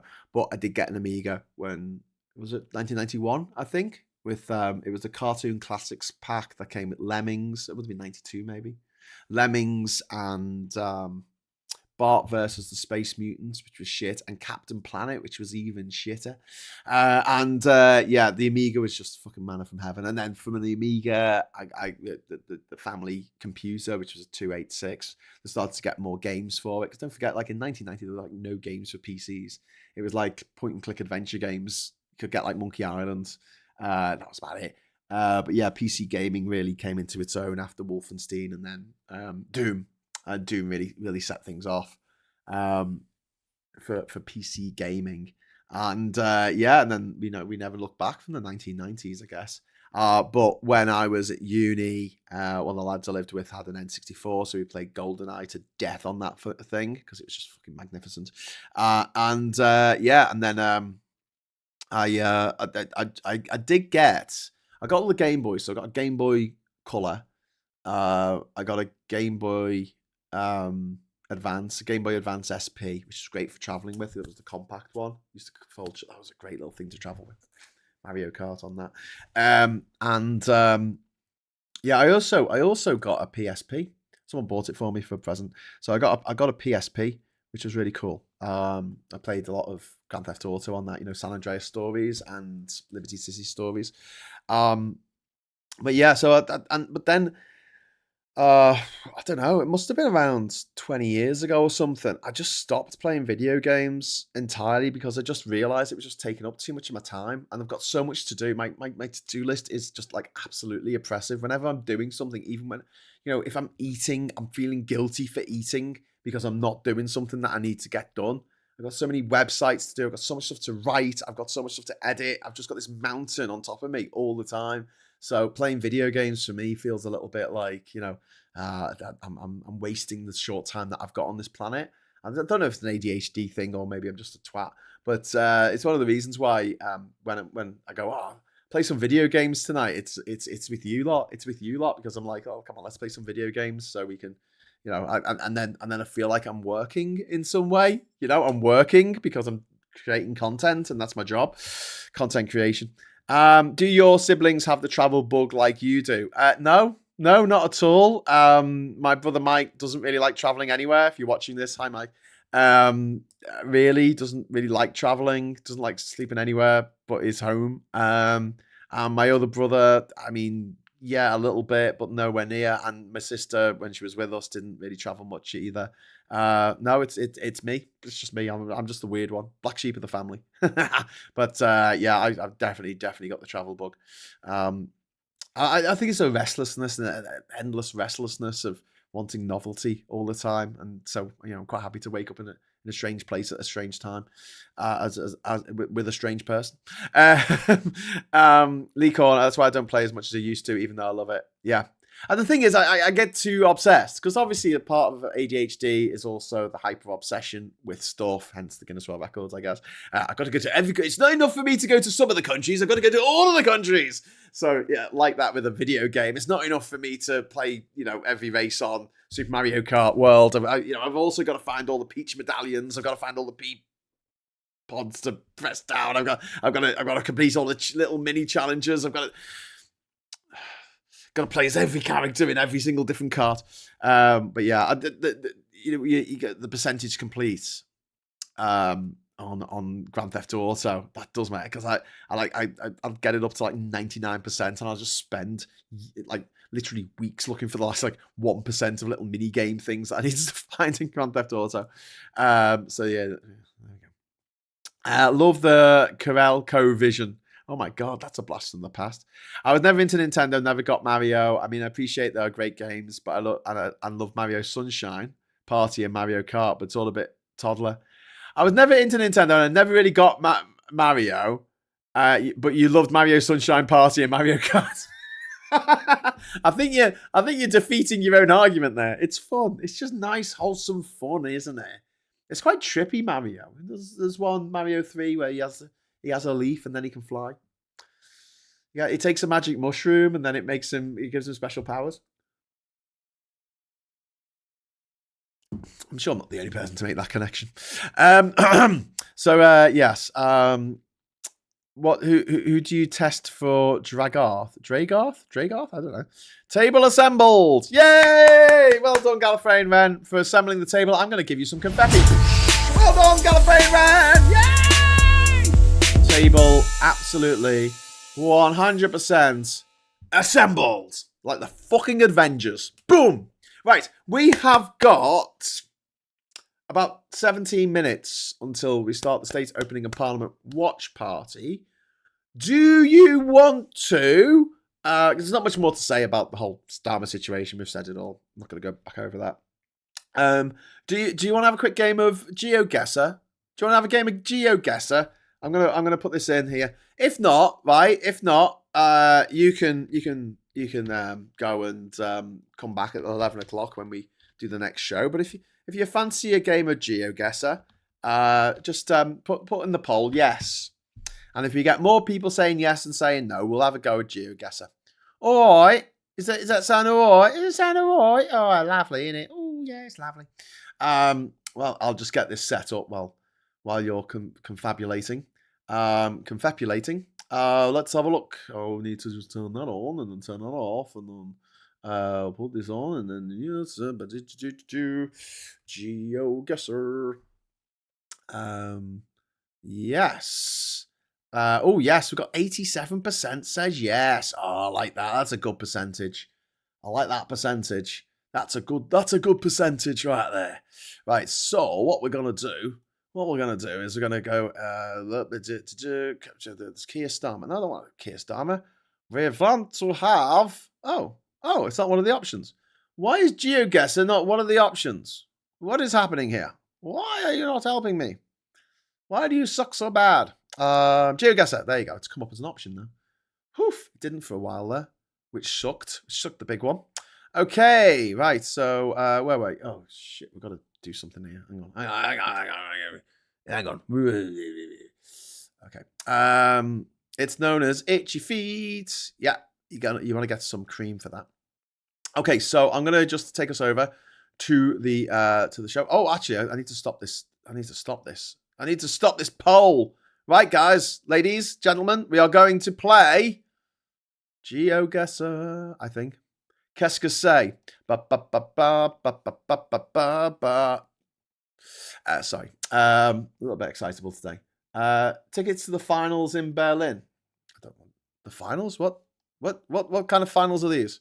Sorry, I realise now I've got to actually adjust me wellies here because this is too big. It's too big to fit on the screen. Don't want that. There you go. That's my name at the top. I haven't played this for a while. I might be a bit rusty. Like your dad's trombone. Okay, so let's just get that little bit there, and then I can get this little bit down to there. There you go. That looks nice. You see? Mise en scene, baby. Mise en scene. Okay. Let's get into it. So any ideas? You are free to don't forget you're not another stream counted down to 10 a.m. 10 a.m. for the state time. Yeah, I know. It's not going to take me that long. Right. Let's do this. Like they say in the song, let's do it like they do on the Discovery Channel. So any ideas, you're free to jump in and say what you think. Speak your brains, in other words. Let's get this to there. There we go. Nicely done. Oh shit, now I've messed up the background. Sorry everyone. This is why. Right, daily challenge. Right, we're gonna do it. We're gonna do it. Press play. Let's go. Loading location. Rua de Fritas. Rua Sports Cafe, Nicola. Aboboriria. Right, I can't look this up, but if you want to look that up and tell me what country that's in, that's up to you. Let's have a look. Feria Calibrero de Homes. Okay, so I'm guessing this is Portuguese or Spanish. Let's have a look here. I don't know. I don't really know. Right, what's over here? A Nossa kind of E. Okay, it's yeah. Okay, so it's Portuguese. That's definitely Portuguese, I will say. If I'm wrong, you are free to tell me. So we're either in Brazil or Portugal, probably. Portugal, Spain, Portugal. It's not cheating to. You can look it up. I can't. But if you want to let me know what country I'm in, and I can try and suss out what part of the country I'm in. Are we thinking Portugal or are we thinking Brazil here? It's definitely Portuguese. KFC. There we go. KFC. Crispy kebab. What do we got here? We could do with a phone number because if it begins with a 4 or 5, that's not it. No. It'll be Europe because they're the numbers. Oh, no, 3 or 4. 3 or 4 is the international dialing code starting for Europe. And 5 is the international dialing code for South America, Latin America, Central America. I said Portugal. Yes, that's what I'm saying. Portugal. I think it's more likely to be Portugal than Brazil, just by the looks of it. It just looks a bit more Portuguese. Anyone any ideas where in Portugal? Is this the Algarve? Does this look familiar to anyone? Anyone? We've got 58 seconds. Rua de Bela Vista. Pharaoh. You reckon it's a Pharaoh? Okay, we can do that. I don't know why this is all fuzzed out. That must be where the mafia live. Okay, we're just running about here. It looks a bit rural. It looks a bit, well, it's an area of mountains. Well, yeah, I mean, clearly. But it looks a bit rural. It doesn't look, Pharaoh's a bit of a city. Like, I don't think it's Pharaoh. Clearly Doncaster. Well, that's just silly, isn't it? Based on vegetation, I'll say Algarve. Okay, all right. Well, let's go down to the bottom, the south. So we reckon it's around here. Should we go for Pharaoh? Should we reckon just go for Pharaoh? Can't be that far away, can it? Let's go. Ooh! Oh, it was north of Lisbon. Okay, it was quite far away. It was a place called... it's not going to tell me without obscuring what it's called with the little. Oh, that's really annoying. I wish you wouldn't do that. It's called something that's obscured by the little thing. That's annoying. Right. Anyway, we were 252 kilometers away, so we got the right country. Just we didn't know where we were in that country. If someone wants to type it into Google and say it's around here, I still have to find it on the map. I mean, you're not gonna be able to tell me exactly where it is, but you can say like it's north of Lisbon, then that'll be helpful. Anyway, blue and yellow. Portugal have white plates with a blue EU strip on the left, and on most vehicles, a yellow strip on the right, which is unique to Portugal. Yeah, I knew we were in Portugal. That didn't help. Oh, God, another country road. It's going to be like, this country uses this particular type of phone line. Telegraph pole. These telegraph poles are unique to Mexico. Okay. I think it's Little Portugal in Stockport. That's not helpful, Lee Corn. I've only got 3 minutes to do this. I'm taking it seriously. God, I know some people. Oh, Jesus, Web. Look at this. This is just...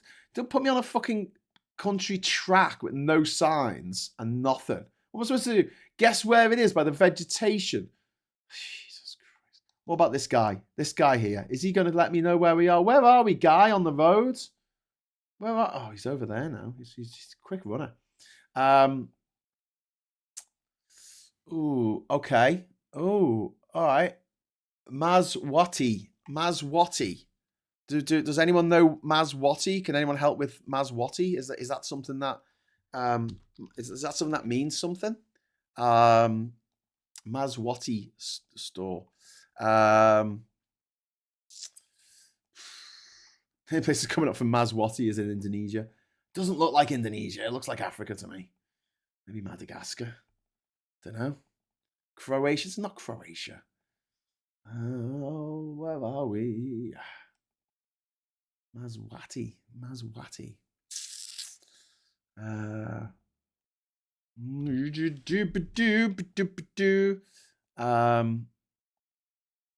Or maybe I spelt it wrong because you know, Mizwati. Did I spell it wrong? Mizwati the third is the president. Sorry, not the president. The king of Eswatini. He's got 17 wives. You know, it used to be called Swaziland. I reckon we're in Eswatini somewhere. That clue was on the thing. Stan's Lodge. Oh, there's a sign there for Kamatsubula. Can we find that as a place? Can you speak Stan's Lodge? Where's Stan's Lodge?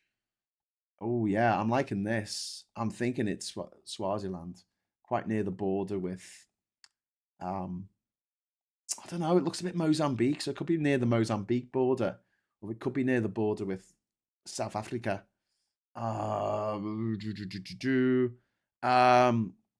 Okay, right. I'm gonna go for it. I'm gonna go for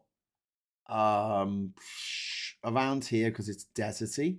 So just there, I think. Whoa! Yes! Get in! Oh, okay, that was a good one. Tall grass. Eswatini features stretches of tall grass.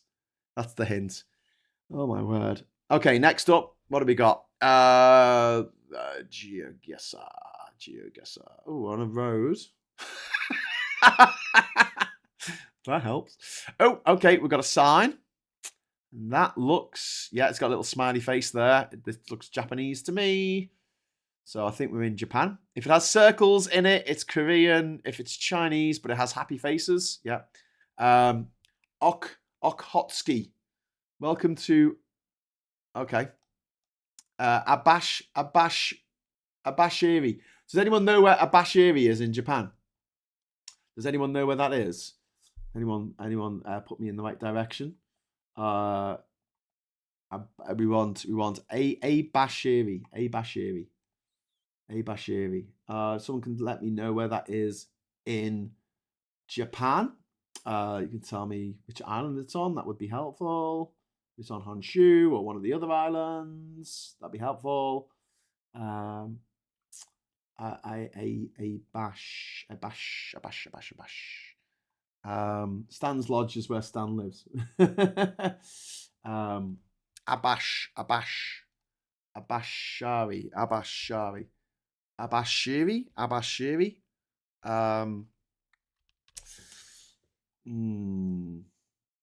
Namsuka. Miyazaki. Isn't that the guy who runs Studio Ghibli? Isn't that Miyazaki? That's their place. Let me have a look. Good guess. Okay, where are we looking? Here? Come on. Oh, we've got a minute left. I'm on Mutsu. Is that helpful? Mutsu. Oh, fuck. Maybe it's up here. There it is. Yay! Okay, cool. Can we get a street? Can we get a street name? Found it.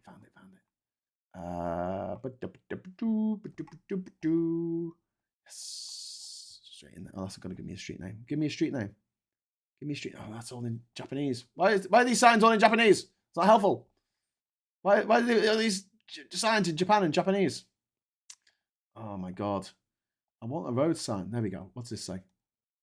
Oh, it's a danshi. Danshi? Damichi? No, that's spelled differently. Oh, fuck it. We're here. Whoa! 8.2 kilometers away. Fantastic. Overhead arrows. This arrow above the road marks the road during heavy snow. Oh my god.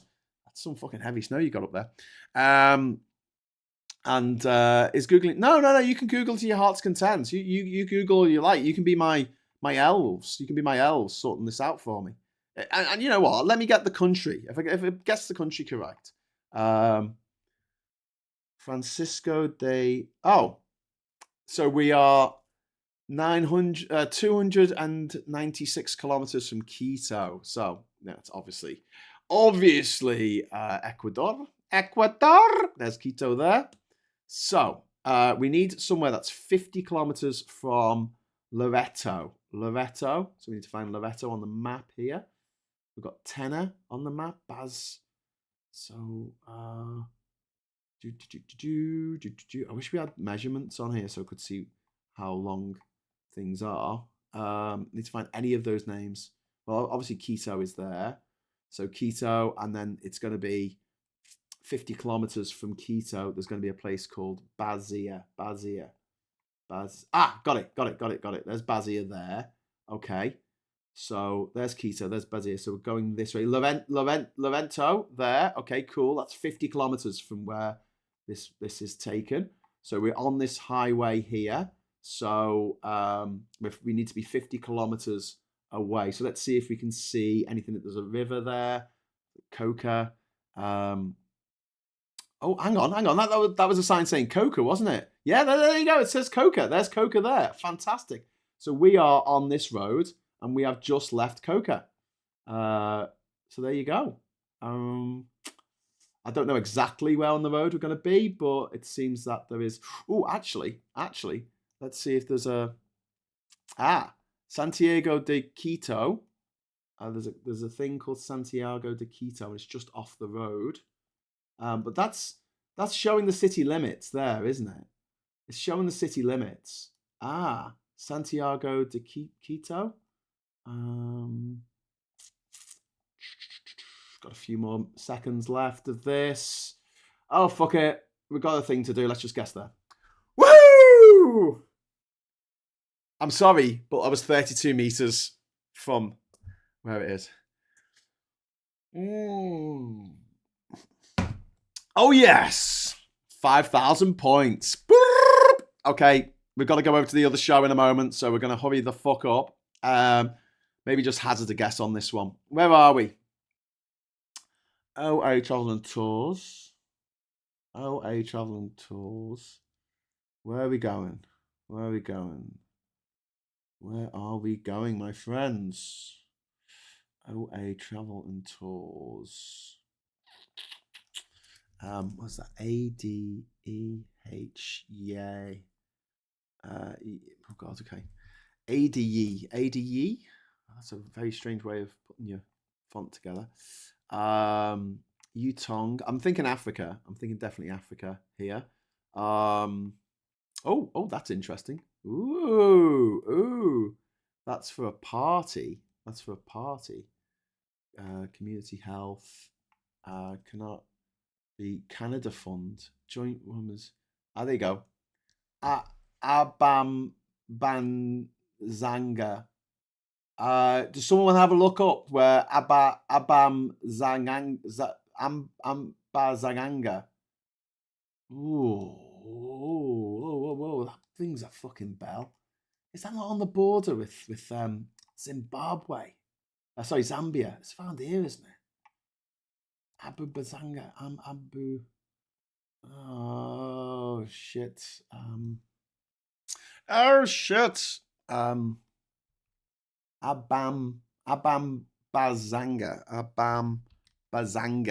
Bazanga. Anga. Right. Come on. Where the fuck is that? Oh, Jesus. Okay. Oh no, it's Naya. Oh God. What is this? Telephone number 03. It's definitely Africa. Services offered. Naya. Oh, let me write this down. Naya Guinea. Oh shit. Anyone look it up? Africa, Earth. It's not very helpful, peeps. It's not very helpful. Come on. Naya. What is it? Naya Guinea. I'm gonna look it up. It is. Where are we? No. It's in bloody. It's at the other end of the continent. Hey. It is in Ghana. In Ghana. Let's have a look. See if we can find it.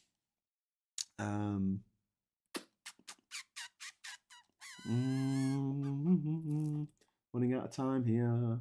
Running out of time. Udo. Let me see. Oh, fuck. I'm just going to go here. It's about right. Oh, yes, I was 4 kilometers away. Yay! Ghana tape, one of the most infamous hints in GeoGuessr, is the tape found in the right-hand bar that can be seen when looking down. It's only found in Ghana. I mean, come on, that's not knowing where things are. That's just knowing, that's just a cheese. Anyway, right, so we're done here. We're done here. So I'm just going to close that down. Okay, cool. Right, State Open and Parliament's about to start over on our other stream. So let's get to that now. And thanks very much for watching. Thanks for the super chats. I'll see you in a minute. And until then, I'll say hello, good evening, welcome, and goodbye. Thanks for the help. Woo!